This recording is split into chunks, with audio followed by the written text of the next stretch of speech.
Let's make dinner together. Tonight on the menu, I have porridge beans with unripe plantain.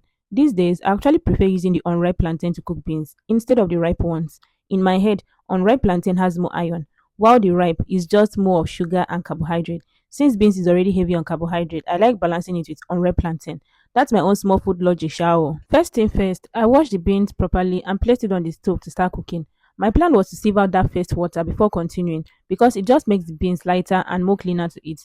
While that was on the fire, I peeled my unripe plantain, slicing it into tiny pieces so it could soften faster. This butter beans I bought doesn't waste time at all. It gets very soft quickly, so I just had to be sharp. Once I was done slicing the plantain, I moved on to the next thing on the menu, which was to prep for the flavor. I selected some crayfish and fresh pepper, then brought out my small hand grinder to blend them together. The aroma from that alone already had me hungry. I sliced some onions too and kept everything aside, ready to go in at the right time.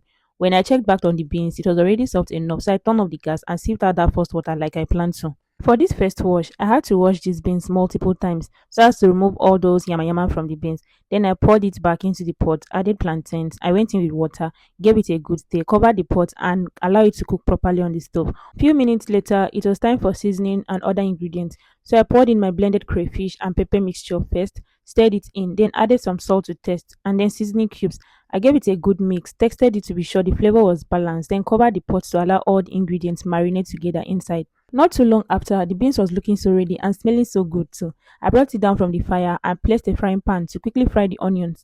This has been my new trick lately. Frying onions separately and adding it at the end. It just lifts the flavor and makes the beans taste even better. Once the onions fried to perfection, I poured it into the beans, gave it a gentle stir, and just like that, my dinner was ready. My hot plate of porridge beans with unripe plantain was ready.